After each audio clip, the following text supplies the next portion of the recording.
Welcome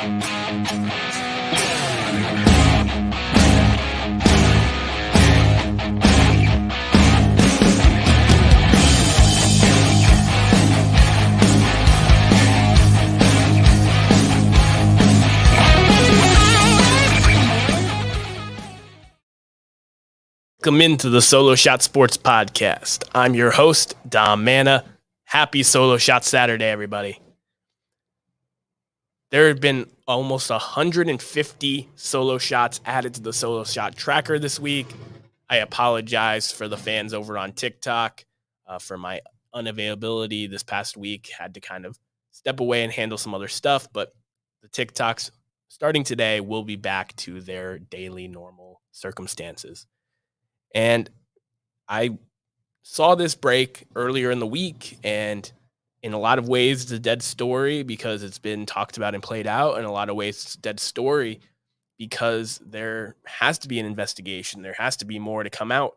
And I'm not going to comment too deeply about what's going on with Wander Franco. From everything that I've seen reported so far, it seems like Wander Franco and another adult in the situation, this parent, we're both not acting like adults. And it's unfortunate. It looks like Wander Franco is going to be away from baseball for a long time. And that's a big enough blow to this Tampa Bay Rays team in the second half, a team that I left off my preseason playoff rankings, and they had one of the best first halves of a team in the history of baseball in terms of run differential, in terms of just winning games. And they go out here and they're in the second half. They don't just lose Wander Franco, who was going to be one of the top 10 American League MVP voters at the end of the season with the way he was playing. They also lose their ace, Shane McClanahan, to Tommy John surgery, out for the season. And because of how late in the season it is, he is most likely going to miss all of 2024 as well. Now, Shane McClanahan, he's a guy who reached his peak last year as a first half pitcher, starting the All-Star game. And he has a pretty bad second half in playoffs.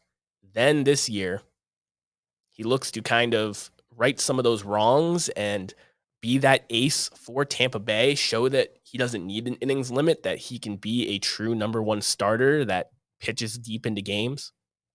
And he gets hurt. Now, Tyler Glasnow is another guy who has had injury problems in the past. He's looking like he's going to pitch the most innings that he's pitched in his whole career. By the time this playoff run's done, they brought in Aaron Savale from the Guardians. They brought in Zach Eflin as their highest paid free agent. And I think those guys will be enough for them to weather the storm into the postseason. They're a team that has the third best run differential still in all of Major League Baseball, a team that, despite slumping, is still in second place in the American League East, one of the best divisions in baseball. They're going to make the playoffs, but losses like Wander Franco and losses like Shane McClanahan, they temper your ceiling significantly. I know the Rays are a well-oiled machine. I know they've made me look bad before.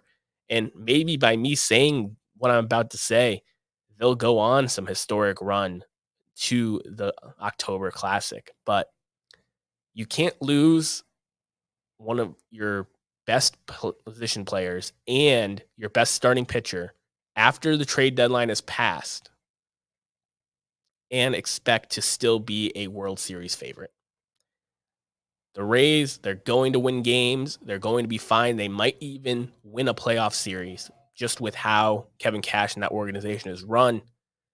But losing your number one starter, losing your starting shortstop, it's going to be rough sledding for the Rays the rest of the second half and into the postseason. Expect teams like the Blue Jays, who I predicted to win this division in the first place. They're getting healthy at the right time. Bo Bichette is coming back. Yusei Kikuchi, who's had injury problems in his career, is pitching like a true top-of-the-line starter. Kevin Gossman is healthy and looking like a Cy Young candidate in the American League. Teams like that can now usurp the Rays that, if you talked about this in May, no one would have thought anybody like that was catching the Rays. And now they're kind of more in the middle of the pack. Baltimore has passed them. I think both Texas teams in the West are better. I've had them below them in my rankings before. But now we're starting to get in the conversations. Can a Toronto beat Tampa Bay? Can a Minnesota? Can a Seattle? Can a Boston beat Tampa Bay?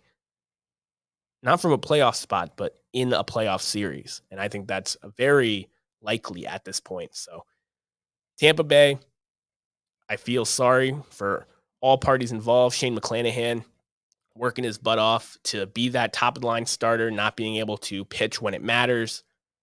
Everybody involved in the Wander Franco situation for either doing the wrong thing or being taken advantage of. I just hate to see something like that going on. And personally, this is something that I have always thought with the Tampa Bay Rays. You have to spend money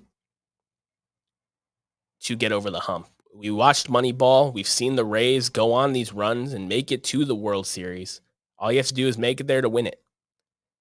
But if you want to be able to overcome losses, whether it's from leave of absence, suspension, or serious injuries like Shane McClanahan, you need to pay and have a deep roster, not just depth in terms of platooning like they do, but you need to have multiple stars to be able to weather the storm. It's going to be a lot on Yandy Diaz and Randy Arozarena and those three starting pitchers I named to make this team go come October. Getting to a positive, the Dodgers have figured it out. I talked about it on the very first episode that I know the Padres are more exciting. I know the Arizona Diamondbacks have a young team, and the San Francisco Giants are always good. But to be completely honest, the Dodgers were always going to figure it out. It didn't matter that they had a quiet offseason, and it didn't matter that they went around just putting together some low-end free agents, David Peralta, Jason Hayward. They had Freddie Freeman.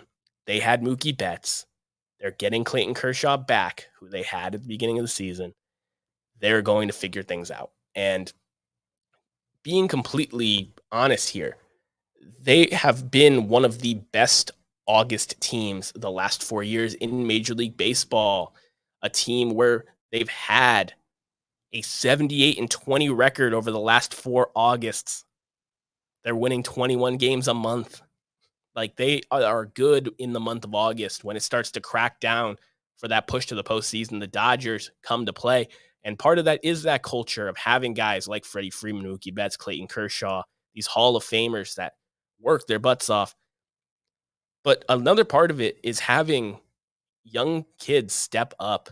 James Outman, who started off hot and then really went ice cold as the center fielder that they were platooning, has been an amazing asset in that lineup, giving some speed and some pop at a position that's mainly known for defense. Bobby Miller has been phenomenal in the rotation. You bring over Lance Lynn, who looked dead to rights in Chicago, and in his 4 starts in a Dodger uniform, he's not a Cy Young candidate, but he has been an above average starting pitcher. And with that lineup, having Mookie Betts, a 6-win player who's played shortstop, second base, and in the outfield for you with over 30 bombs, having Freddie Freeman at first base, another former MVP, hitting .334 with 23 bombs, over 5 wins above replacement. You're going to figure things out. And no matter what happens the rest of the way, the Diamondbacks have fallen off a cliff. The Giants have been steady but not pushed the Dodgers yet. And the Padres have spent a lot of money and not been really in the mix. This Dodgers team, they're consistent. They're boringly good, but they have some of the most exciting players in baseball. And honestly, I commend them so much. It's crazy that this organization, with how well run they are, top to bottom, scouting, signing big names, making the trades necessary to win, that they only have one World Series championship in this era. I think they have a very good chance of upsetting the Braves if anybody can, I know I asked that question a few weeks back, who can beat the Braves? The Dodgers are one of those teams that nobody would be surprised if they beat the Braves. You start getting into the Milwaukees and the Cincinnati's and the Chicago Cubs and the San Francisco Giants. Then you start to say, well, I'd be a little shocked if they beat the Braves. But the Los Angeles Dodgers getting Clayton Kershaw back, having Bobby Miller, Lance Lynn in that rotation, Julio Urias is going to be better than he was at the beginning of the season down the stretch for them, even if he's in the bullpen like he was when he closed out that 2020 World Series. They are just a great team, top to bottom. They got 2 MVP candidates, including my preseason pick in Mookie Betts, which if Ronald Acuna stays healthy, he's not going to catch him, but he's going to put up an MVP level season, especially with him having played shortstop and second base when called upon. But the Dodgers, they figured it out, and the rest of Major League Baseball is in trouble. They moved past the Rays and the Orioles and the Rangers as my number 2 team, and I don't see them going anywhere there. It's the Braves, it's the Dodgers, if they can beat the Braves, and then it's all these American League teams that are really, really good.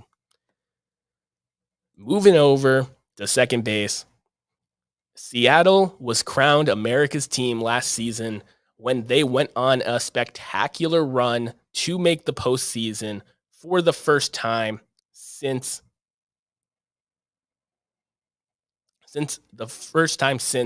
2001 or 2002. It had been like 20 years since they'd made the postseason. And America loves the underdog. So many things that I can see going around. It's just truly an amazing time. And I picked them to not just be a good story last year, but to make the postseason again because they have that young core. And they doubled down on that young core, extending Julio Rodriguez and bringing in some more names. They've been on an absolute tear. I'm wearing the Two Fly Swingman shirt in honor of the Mariners because they are the reigning America's team. Julio Rodriguez tied a franchise record with 9 straight hits, 9 straight at-bats with a hit, 3 straight games of 4+ hits. The first time a player has done that since 1901. He's a stud. And I know a lot of people forgot. People didn't know who he was. Last year, the home run derby happened. Everybody knew who he was. He had a phenomenal second half, too, and he won the Rookie of the Year. Started off a little slow this year. I told you he's having one of the quietest 20-30 seasons of all time.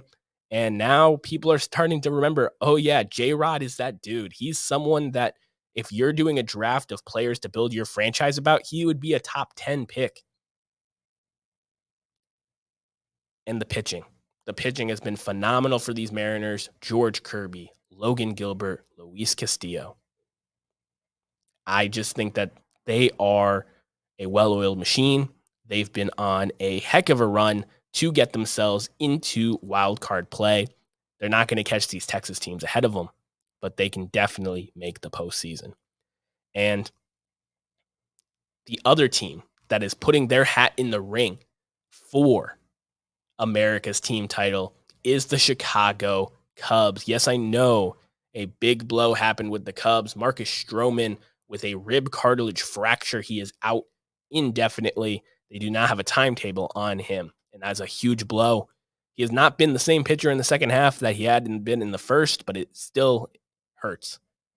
This Cubs team has the vibes. They have a ton of fun, and like Seattle last year, they have a little bit of a playoff drought. They haven't been back to the playoffs, and they want to get back there. That's why they kept this core together. They did not sell to deadline. They believe in this team. And Christopher Morel with that walk-off home run against the White Sox. Seeing Wrigley Field light up like that. This Cubs team has an aura about them, and I really hope that they find a way, whether it's winning that division or keeping that wild card spot, that they get into the postseason for the first time in a while and kind of bat for America's team. Now, Seattle has a tougher road, I think, in the American League than the National League. But they're the reigning America's team. And with them having the better record, with them being in the wild card format as well, if they make the playoffs again, they will remain America's team. But if the Mariners fail to make the playoffs and the Chicago Cubs continue to play on this hot streak, with Justin Steele being a true ace pitcher at the top of that rotation, with Dansby Swanson coming over and being top 10 in the National League in wins above replacement, I think that the Cubs, with that red, white, and blue, could be the new America's team that everybody falls in love with. The little guy trying to go on a run, the Cinderella story. And I think the Cubs, they got the tools to play with pretty much anybody outside of the Braves. So let me know what you think in the comments below. Seattle being America's team last year, what do you think of their playoff chances down the line? They have a 30% chance to make it in the American League at this moment. Or the Chicago Cubs, a team that is fighting in that NL Central, has a chance at the wild card as well. Can they usurp the title of America's team and be that underdog story that baseball just wraps its arms around? Here on the Solo Shot Sports Podcast, we like to throw it back down the third base line to a moment in sports history that, for whatever reason, piques my interest and want to share with you, keep this rich history alive in the sport. And there were a lot of great moments actually for August 19th. There was so many different things that I could go with, between pitching duels of many sorts, throwing a 10-inning no-hitter for Jim Maloney after losing a 10-inning no-hitter earlier in the season. Stuff like that is super interesting. But a player who I don't think gets enough love and definitely has a reputation that is not quite accurate is the Georgia Peach, Tyrus Cobb. Ty Cobb, on this date in 1921, he hit his 3,000th hit off of Red Sox pitcher Elmer Myers, becoming the youngest member of the 3,000 hit club at only 34 years old. Now, to put that into context, the only other player in the history of baseball to get his 3,000th hit before turning 37 was Henry Aaron at the age of 36. So Ty Cobb outpaced Hank Aaron by 2 years to get to 3,000 hits. And what's even crazier is after the age of 34, he played another 7 seasons and acquired another 1,189 hits to become the all-time hit leader in baseball with 4,189 hits. Later break up by Pete Rose, Charlie Hustle. But hearing about him being the youngest of 3,000 hits, hearing about him being the all-time hit leader for a long time before Pete Rose broke his record, he has the highest career batting average in the history of the sport, 366 career hitter.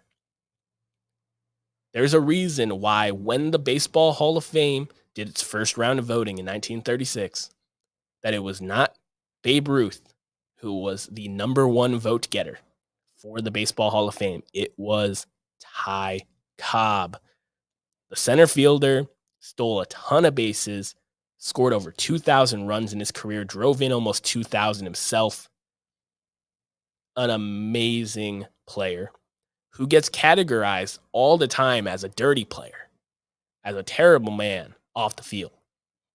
But if you go out there and whether it's an audible listen or read the Ty Cobb book, A Georgia Peach, you'll get to see why a lot of that characterization is taken out of context. Why, if Ty Cobb played with the media coverage that there was even in the 70s, let alone today, Ty Cobb would not be looked at as big of a jerk as he is. He's been painted out as a baseball villain, and really what he is just a misunderstood man who racked up a ton of hits, including his 3,000th on this date in 1921. Definitely go check out, read up on Ty Cobb. Don't just believe everything you hear when someone's playing in the dead ball era, black and white, newspaper only coverage. A lot of stuff can get said, misinterpreted, or lost in the shuffle. But Ty Cobb, pull up his baseball reference page, have a great time looking at all that black type. You will not regret it, and you will understand why he was the first player selected for the Baseball Hall of Fame. Wrapping up the show here at home plate, Shohei Ohtani hit his 43rd home run of the season last night, and the man is unbelievable. He is the first player in the history of baseball with 40 home runs and 10 wins as a pitcher in the same season. He's far and away the American League MVP because he did not get traded, and his WAR is head and shoulders above the Jose Ramirez and Marcus Simeons of the world that are behind him.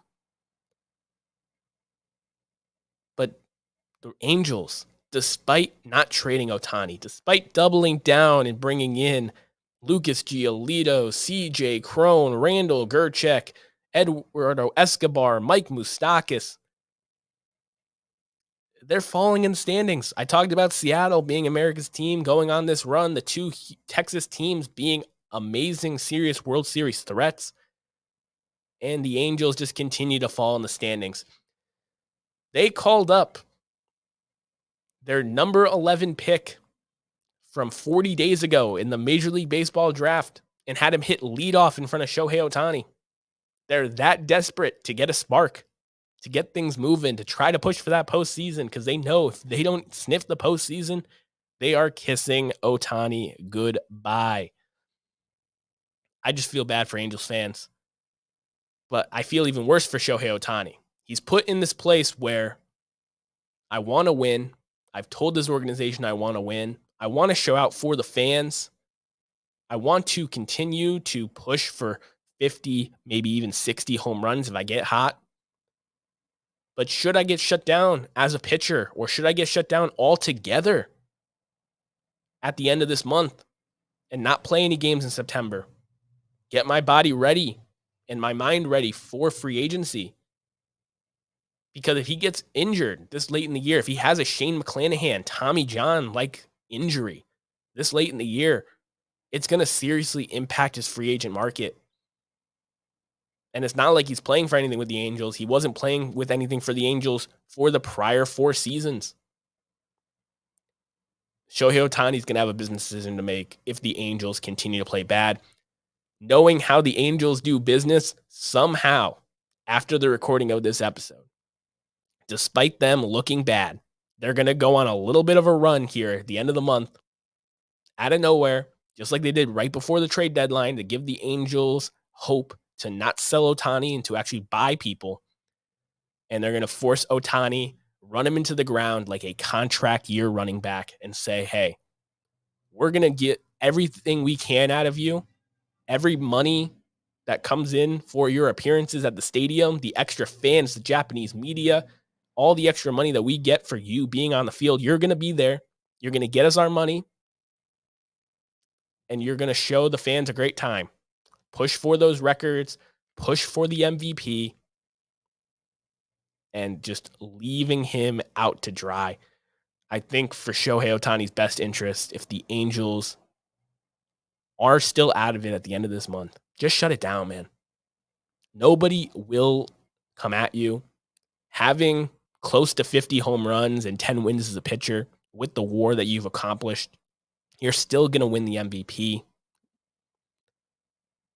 I think that your second contract and getting to see you in a contending team's uniform next year playing in October is so much more important than this final month in an Angels uni.